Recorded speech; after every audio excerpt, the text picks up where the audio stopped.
to be like the morning light. Remember this?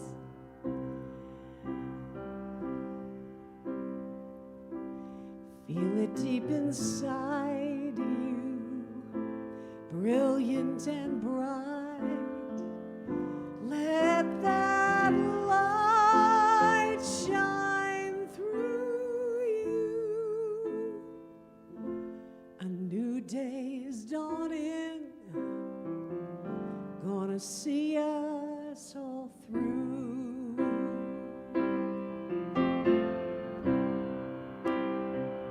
Dare to sing your special song, a melody to last your whole life long. Let the words, when you listen close, you'll know the truth. A new dawn is waiting, and it's waiting just for you.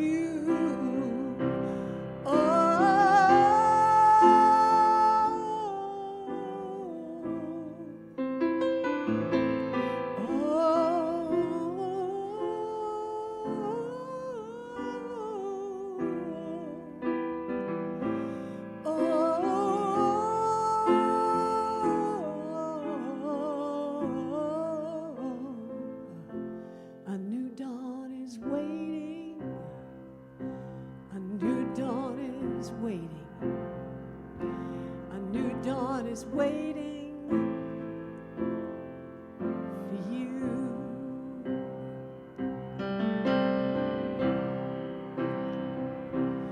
Everyone knows new dawn is the light of a new day. But right now, right here, with Dr. David, new dawn is in this place where we celebrate and sing a spirit song. Anyone can join in, this is where we belong. Oh, sing that with me, here we go. Oh, here we go. Oh, that's right. Oh, again. Oh, oh, a new dawn's waiting to see us through. What we say? A new dawn is waiting to see us through. A new dawn is waiting.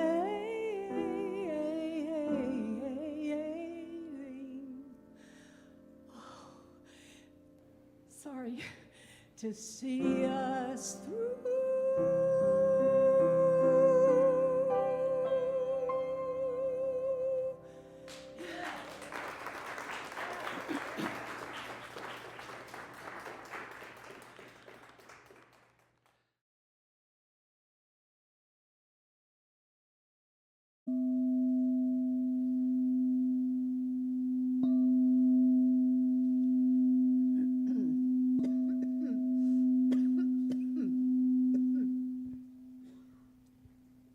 Please join me in prayer.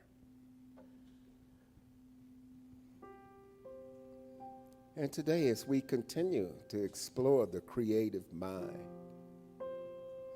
we know that those things that we affirm to with a faith that is always active and always strong, that as co-creators with the divine, we can turn the unmanifest into the manifest. We give thanks for the one perfect life that makes things out of itself and becomes what it loves and expresses as each and every one of us in unique and remarkable and wonderful ways. We know that everything that takes place here will be absolutely perfect, just like each and every soul that is created by the one life that we call God. We are grateful for everyone who's come together to make this service perfect. And we know the Spirit will speak through young Dr. David to bring us the message that each and every one of us needs to hear, the message that everyone who watches this online needs to hear. Everyone will be enriched, uplifted, and enlightened, and we give thanks for that. I'll give thanks for every unique expression of the divine that is here with me to celebrate that power of prayer here with me today. And release these words into the divine law that knows how to mold, make, shape, create all the good there is, everywhere, all the time. I let this go, I let it be. And together we affirm, and so it is.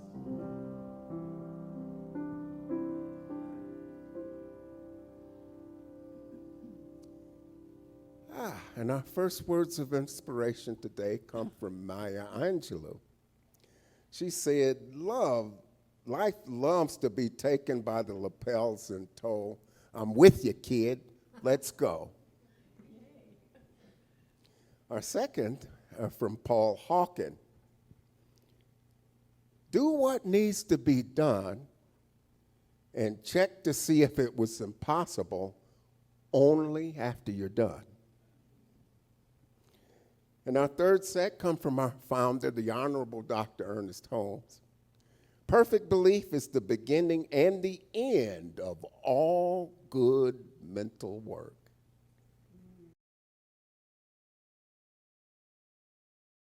Well, hello, New Dawn. Hello, Dr. David. It's a new day at New Dawn. That's right. We love that. So yes, as you've heard, Rick and I were honored to be with, 70 or 75 of our closest friends last night. And we had 8 tables and got a nice thank you from the owners for getting a few more folks on a Saturday night. So thank you for everybody who joined us. I think as I scan the room, we have representatives from at least 5 different tables, 5 different detective agencies. So that's a talk for a whole nother day, but stay tuned. Stay tuned, that will be a fun one. And also this past week, I have shared with you that I continue to teach. I love teaching in all of its forms, teaching and learning and teaching, as Rick often says. So it was the first day of school at Metropolitan State University, and I'm teaching 4 classes this semester. The first one at 8 o'clock in the morning is a public speaking class. Somebody thought that was a good idea. So that's 8 o'clock, and then 9:30, 11, and 12:30 are all introduction to communication classes. And for the first class, 8 o'clock in the morning, I said, how many of you are beginning your second year, or are you further along on your journey here at Metro? 0 hands went up. So that meant the 30 students in that class sitting there that day, it was the first day and their first class in college. And thank you for calling me young. And so one of the icebreakers that I did is I invited everybody to share the languages that they speak. Metro is so proud of the fact that 60% of our students are first-generation college attendees. So for those of us who, in my humble opinion, had the privilege to go to college, my dad went to school, so I at least had a sounding board. I don't know how frequently I used him, but I at least had that support system and that net. 60% of these students are the first ones in their whole family to set foot as a student on a college campus. And so I asked them, I said, how many languages are we speaking? This is a communication class. How many different languages can we communicate in? And we had Mandarin and Spanish and French and Russian and Indonesian and Tagalog and a number of 2 different dialects that I still don't know how to pronounce. I need to do my own homework. And I shared with them that, in my humble opinion, the 100% person no longer speaks just one language. So whatever your language is, perhaps it's sign, perhaps in the number of so many friends that I see here today, it's music.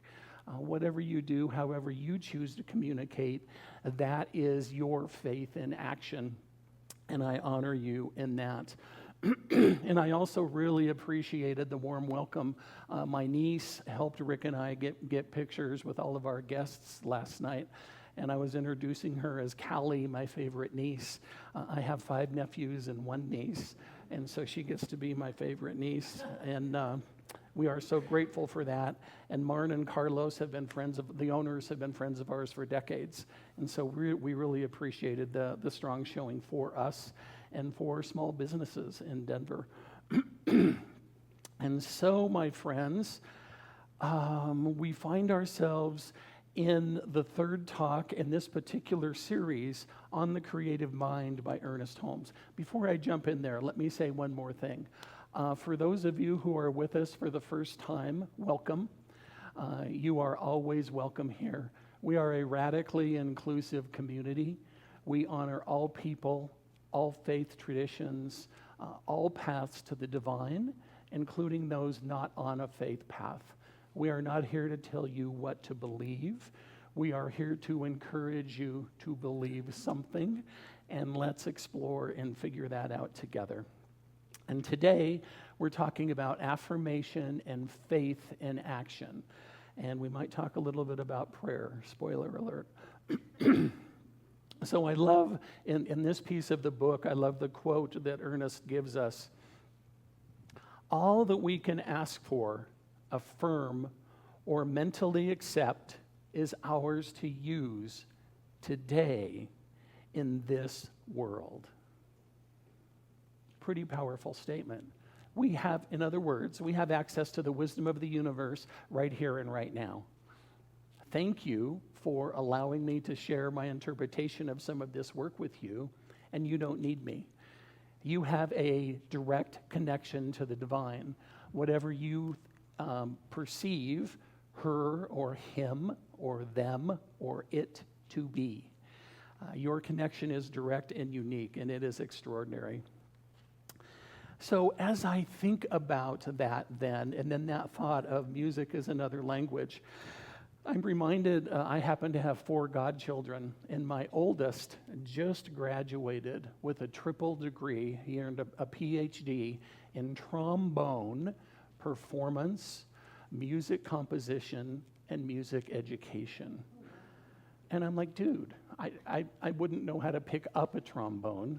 And for his dissertation, he created some original music. And his mom, a dear friend of ours, I said, "What do you think?" She said, "I love my son." And I have no idea what that's about. And so we all get to have our own interpretation. And I often reference up with people, and thank you for your patience. And my first year, we had a song in our show called 4th Grade Band. And the lyric was playing trombone in the 4th grade band. And I'm like, who would have thought? I've got a godson who's majoring in trombone. So Alex has been doing his thing, and he continues to bring joy to the world with his trombone. I'm reminded of another story of a little girl who practiced her scales every day. She didn't understand yet how those clumsy repetitions would ever turn into music, and she trusted her teacher. And one day, her fingers danced across Beethoven's sonata. That is faith in action. That is believing before you can see. And I'm reminded of another extraordinary pianist, another child prodigy. Her name is Karen. She was born blind, and she continued to create and craft a life for herself in connection with her interpretation of the divine. So it is on this day, and the reason Rick and I brought the orchids is in honor of our beloved Karen Karsh and her birthday next week.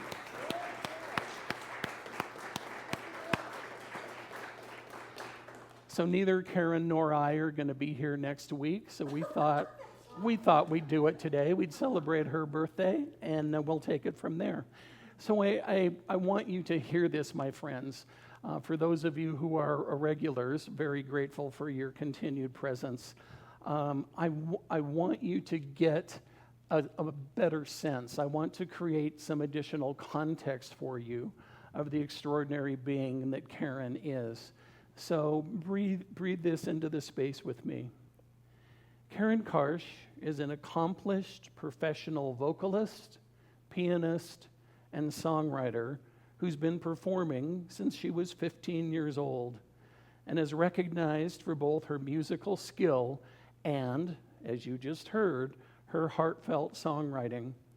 Karen has earned a reputation as a thinking person's singer-songwriter who crafts songs from her soul. Not only does she perform with expressive voice and piano, but her music often carries meaningful messages. She draws inspiration from the message songs of the 60s and aims her music to resonate on a deeper level with the listener. Just last year, she performed at the Althea Center for Engaged Spirituality in Denver in a concert titled Let Love Lead the Way. Along with another New Dawn favorite, Ken Jansen, she presented original music and beloved favorites that emphasized themes of love, resilience, and mutual care. That event supported Guide Dogs for the Blind and the Althea Center. Karen's also been featured in events like APH Bards and Storytellers, presented by the American Printing House for the Blind, highlighting her role as a prominent blind performer, singer, songwriter, pianist, the list goes on. Her music is described as positive and uplifting, reflecting social and emotional themes. She sees music as a second language that brings us closer to one another and to the things that are best for all of us. Again, blind since birth, Karen has been performing since she was 15. She plays and sings jazz, standards, and soulful, original, message-driven songs. In other words, music with meaning.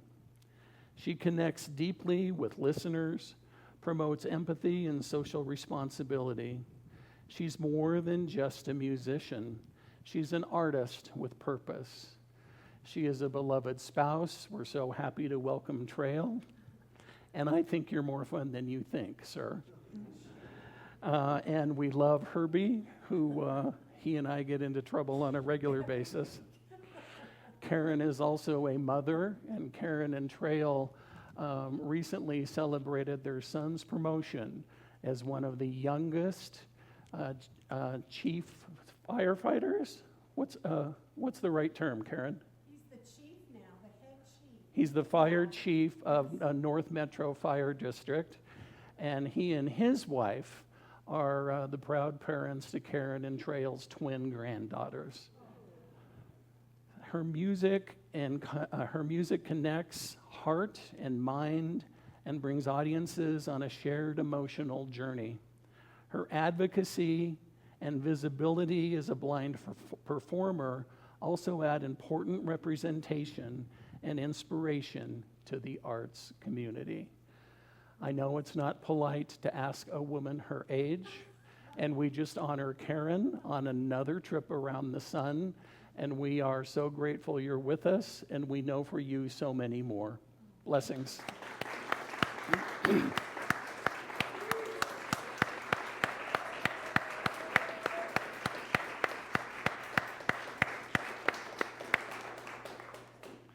Rick asked if we were going to make you play Happy Birthday for yourself. I said, you know, it's tough to sing on a platform with Karen. She's the best. Anyway, so that's where we find ourselves, and that is the place of inspiration, my friends. So as we move then into the main body of what I wanted to share today, the first point is Affirmation aligns the mind with truth. Often in religious science and in New Thought in general, we get tagged with cherry picking. We get tagged with looking at the world through rose-colored glasses. And I say, absolutely. And help me understand how that is bad or wrong. And when we state our affirmations, sometimes for each other, sometimes at the beginning of service, sometimes at the end of service, it's not wishful thinking. It is a spiritual declaration that aligns our thoughts with the highest truth. So when I say, I am whole, perfect, and complete, that's not from a place of ego. That's not from a place of narcissism, but rather we're remembering the divine perfection. We're not saying that to influence God or the divine or spirit, whatever your interpretation of that extraordinary force is. We're saying it to remind ourselves of that. We're remembering our divine perfection. So another thing that I had all of my classes do Monday at Metro is speak into the space, just getting to know each other, some fun facts about themselves. And one student chose to share, because one of the things they had to do is remember one person's name, remember their partner's name. And one student chose to share the affirmation that I'm not good with names. And I'm like,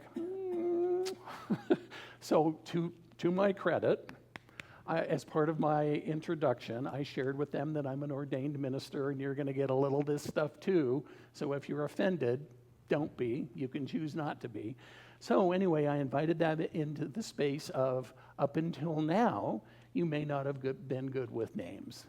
And from now on, you are doing the best you can to remember people's names, because someone's name is the most important thing they can ever hear. So that is the affirmation that I'm sharing in the secular world. The second point then is faith is a dynamic coincidence. Ernest writes, faith is a mental attitude so inwardly embodied that the mind can no longer deny it. How awesome is that? That the mind can no longer deny it. Faith isn't a feeling, it's a choice to trust that life is for us, even when circumstances might be showing us something different. I shared that Rick and I had the opportunity to spend some time in Cripple Creek, which is what we do every summer. It's a family of choice reunion. And so there are lots of folks who are the same, and there are always some new people there. And this year we met a new friend by the name of Camille, and she was just lovely. And we connected with her, and we visited, and we went to take care of some graves, and we had meals together. And Karen, we went to see Beehive the musical, featuring all the girl groups of the 50s and 60s. And then afterwards, we gathered in the dining hall at the place where we were staying. It's the hospital turned into the hospitality house. So I don't know, Rick and I were either in the maternity ward or the operating room or something. But anyway, we were at the dining hall downstairs, and we were all just visiting after the musical, 10:30, 11 on a Friday night, Saturday night, anyway, a weekend. And we were just visiting, and somebody else came. Some of you met Darlene last night. You were sitting at the table with her. Maybe Karen, I think Darlene and Kevin were at your table. And Darlene came in, and I just made room for her. I got up, and I pulled a chair over to the end of the table, and I moved the bouquet, whatever it was, so we could have some room to spread out and move around. And somebody said, "David, what are you doing?" And this beautiful being, who I just met 36 hours before, said, "He's making room for more people at the table like he always does." And I thought, she doesn't know me, and she sees me. And that feels really good. And so we came home on Sunday, and then we got the call from our dear friends Connie and Jamie that Camille passed away on Wednesday. And she was young, and she was a yoga practitioner, and she was trying to eat healthy. Me, not so much, with my double helping of biscuits and gravy. And she passed peacefully at home, and with her adult sons with her and around her. And that's exactly where she was supposed to be, you see. My human self is mourning the loss, but I'm not mourning for her. She's doing extraordinary things in the greater yet to be. I'm mourning for me because we had just gotten to know her, and I was looking forward to finding a new friend. On a lighter note, with regard to faith is a dynamic confidence. You've heard me share this before, and it just makes my heart happy that when Ernest Holmes was practicing and seeing people individually in his church in the LA area, he was working with a gentleman who was of the drink. He had an issue with alcoholism, and Ernest did this session and spoke to him and prayed with him and talked to him for an hour. And then at the end of the session, when it came time for his prayer went something like this: God, this is Ernest. Need I say more? That's confidence, right?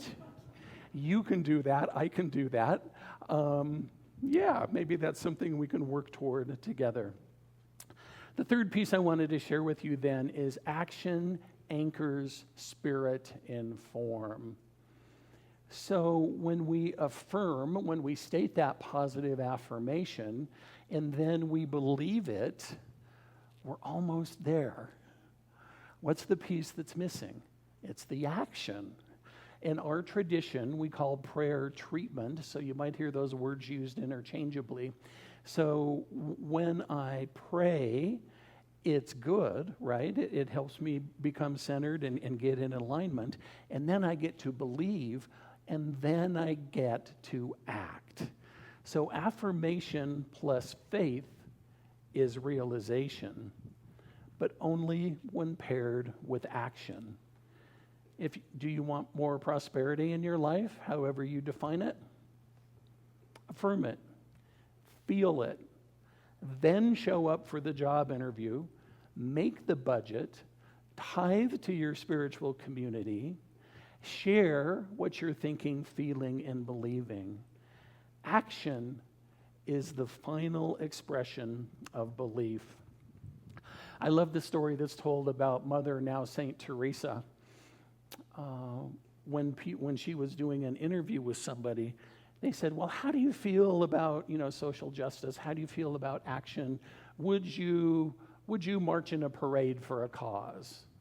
And, as beautiful and tiny and powerful as she was, her words are basically, I'm not interested in what you're against. I'm interested in what you're for.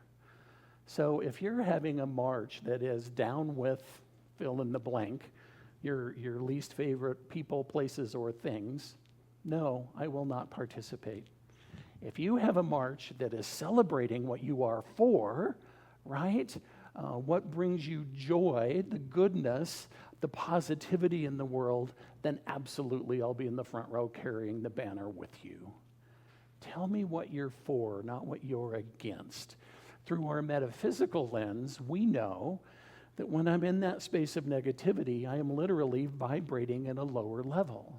And when I move to that place of joy, to that place of happiness, to that place of yes, to that place of what I think and want and believe and want to call more into my life, I'm literally changing my vibration, which in turn changes the vibration of the planet. So affirm, believe, act, and receive. In the words of another sage, success doesn't come from what you do occasionally. It comes from what you do consistently. Michelle Obama. What do you do consistently? Do you pray? Do you journal? Do you walk? What is your self-care regimen? How are you taking care of yourself as you take care of the rest of the world? You get to include yourself in that effort. And finally, when it comes to prayer or treatment, Holmes writes, treatment is the art, the act, and the science of consciously inducing thought into creative mind for the purpose of demonstrating that which we affirm, right? That's what we know, that everything's created twice, once in mind and once in action. So again, I'm reminded of a fellow who is sitting on his couch, and his affirmation is, abundance flows through me.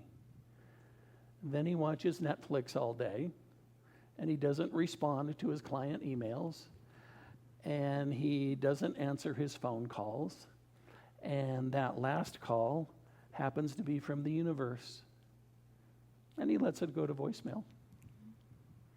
So, how are you following up on your affirmations, my friends? What are you calling in? How are you giving the divine a fighting chance to help you manifest what you want and what you need? So what we know then in culture at the moment is that manifestation is trending. People talk about it. Lots of folks are understanding it more, and that's a good thing. And too often, it tends to be divorced from integrity and effort. Affirmation without action is just fantasy. Real spirituality takes work, and what we know is that it's joyful, self-centered work. So when I was, my late partner died. We had been together 18 years. He had a heart attack and passed away suddenly. And he died in 2004. No, I'm sorry, 2006. My dad passed in 2002, my oldest sibling in 2004, and my partner in 2006. It was not a great beginning of the new millennium for me. Anyway, 9 or 10 years later, when I felt like I was ready to call in my next partner, I was sharing, some of you may know, Reverend Cynthia James, a dear friend, mentor, colleague, and I was sharing with Cynthia. I said, Cynthia, I've got an affirmation for my new partner. Can I share it with you? She said, sure. What do you got? And you know, she is an extraordinary being, and with her hand planted firmly on her hip, I said, okay, here's what I'm thinking. I am calling in my gorgeous and glorious, spiritually aligned, HIV-free, integrous, prosperity-conscious, fun soulmate. She says, so honey, what's the problem? I said, well, I don't want to limit God. You know, I don't want to forget something that's really important that should be a part of this mix for me. She thought about it for a minute. Again, hand firmly on her hip, tongue planted firmly in her cheek. She says, honey, you're powerful. You're not that powerful. You can't limit God. So that was my affirmation. And 10 years later, here's my beautiful husband.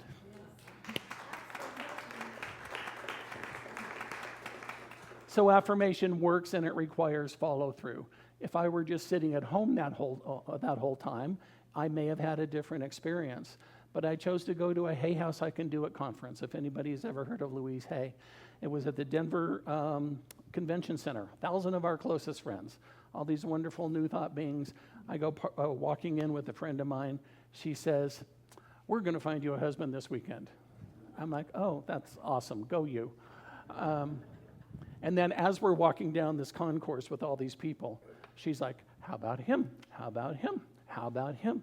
I was like, Tracy, I'm a gay man. I need more than a pair of jeans.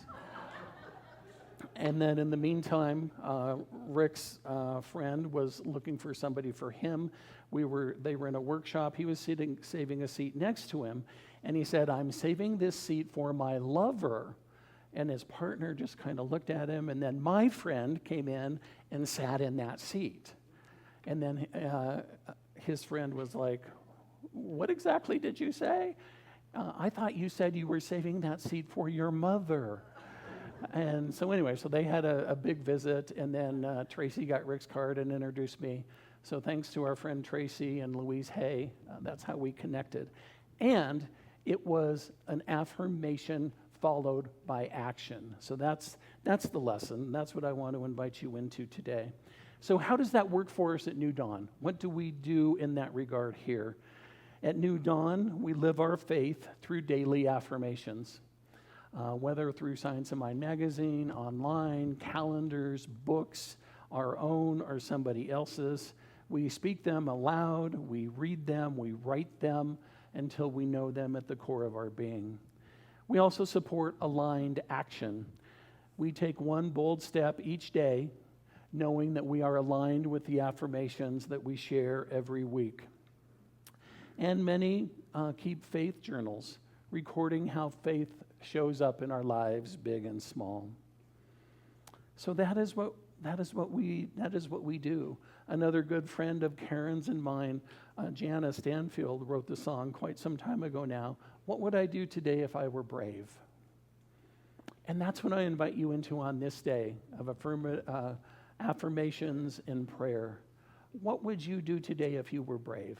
What's that one sticky thing that you've been hanging on to that keeps getting moved from list to list to list? Can you take one step in the direction of being able to accomplish that, whatever that looks like for you? So that's what I invite you into, knowing that you are brave, knowing that you are powerful, knowing that you are a prayer warrior, and knowing that you are supported by this extraordinary New Dawn community. Would you join me in prayer, please? If our practitioners would please stand and hold consciousness with me.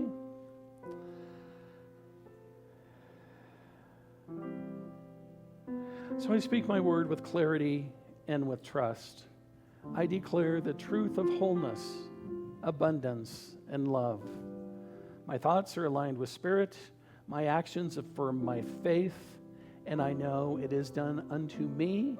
It is done unto us as we believe.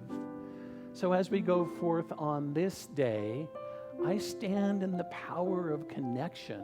I stand in the power of beauty. I stand in the power of diversity. I stand in the power of perfect knowing that each individual within the sound of my voice, in person, online, however that is accessed, is that glorious expression, is that perfect child in whom God is well pleased. So I just say yes. I say yes on behalf of each and every one of us to prosperity, to abundance, to being in the flow, however we choose to define it, whatever we are calling in. And I stand in the absolute power and presence and trust that prayer works.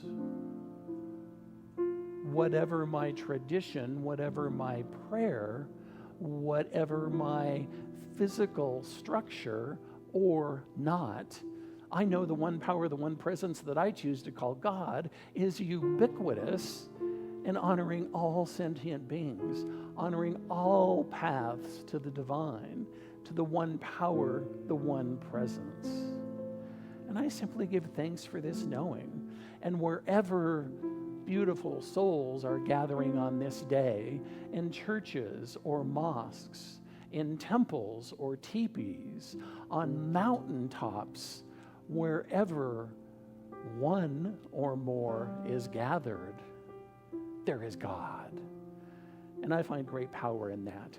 And so I know then as we move forth, we live the concept of namaste, that the divinity in me blesses and recognizes the divinity in you. I see you. I hear you. I honor you. And we simply say yes.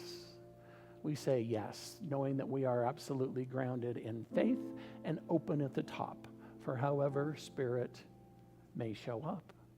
And what I know to be true is that the God that continues to dwell in and express as each and every one of us is being shown a good time by these beautiful human hosts. So I release, I let go, I simply allow it to be. And we anchor this together by saying, and so it is, and so I am, and so we are.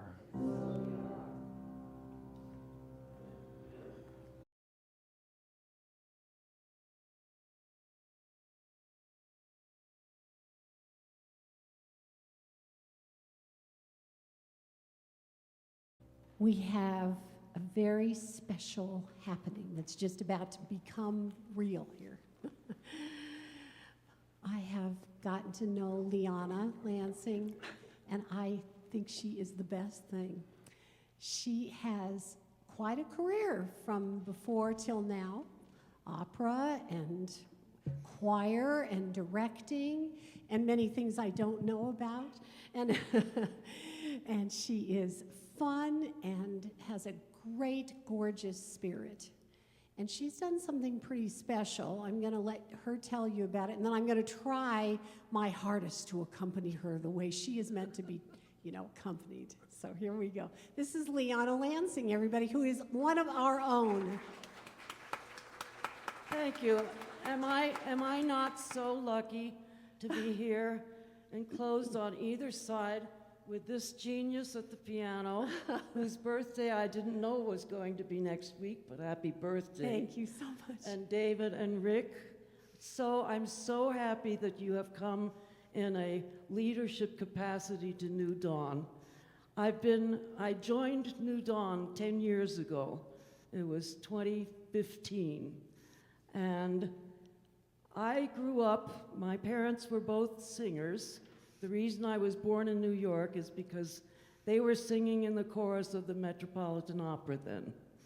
So I had to follow in their footsteps and went to the Conservatory of Music in Boston and then ended up in New York trying to make my career as an opera singer. In 1984, my brother passed away of AIDS, and I was sick and tired of trying to make it in New York. So I decided to come back to Denver. And since then, I've really had kind of a whole new life. Many times I had, quote, given up singing, and this was gonna be the real thing. So I'm gonna get a real job and stop this singing fantasy. So I worked for Diners Club, and when 6 years later they had a huge layoff and I was laid off, I realized that in my whole lifetime this was the longest that I'd actually worked at a job, for 6 whole years. But anyway, I came here to Denver, and I didn't find going to work every day at the horrible early time of 9 o'clock in the morning very fulfilling, and I eventually went back into the music thing and became a choir director. So I'm here as an ex-choir director to teach you how to sing the chorus of Leonard Cohen's Hallelujah. Now, you know, everybody probably knows the Hallelujah chorus that Handel wrote 3 centuries ago. Hallelujah, hallelujah, hallelujah, hallelujah. Well, Leonard Cohen was kind of an iconoclast, and his Hallelujah has a syncopation. The first time we sing Hallelujah, give me let's see. So the first time in the chorus, the Hallelujah goes up. It goes, Hallelujah. When it comes back down, it's normal. Hallelujah. Second time again, Hallelujah. Hallelujah. That's the whole chorus. Hallelujah 4 times. Once up, once down, once up, once down. At the end of after the 3rd verse, we're going to do that whole thing twice. And you may sing in harmony. I will probably be singing in harmony on the chorus myself. These words about, I don't know exactly the year, but it was Rev Jen's beginning at New Dawn. I was taking a class with her. She brought music to each of the class sessions, and one time she brought Leonard Cohen's Hallelujah. and said, kind of in an offhanded remark, somebody should write new words to that song. So I took it upon myself to do so, and I've been waiting for all these years to actually present these words and sing it for you. So here we go. So count me All in. right. 1 and 2 and here we go.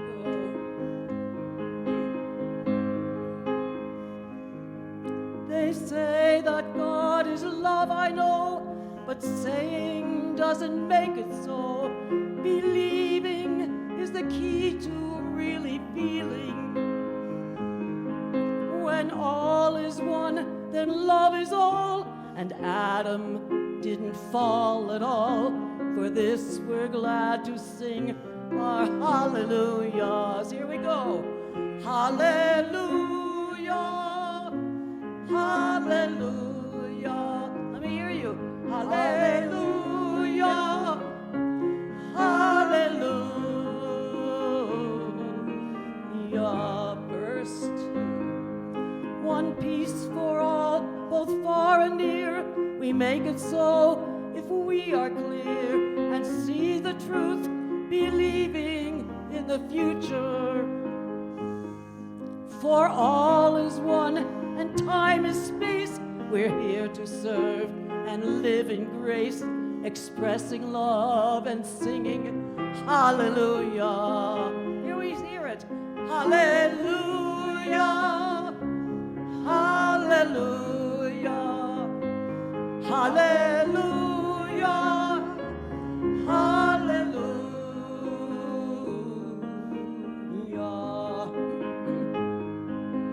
Keep it going. Awake and breathe the dawn's fresh dew and feel the joy that shines through you. The love that is the source of every blessing. Our hearts and minds unite and soar in boundless love forevermore, uplifting and all praising hallelujah. Last time, hallelujah.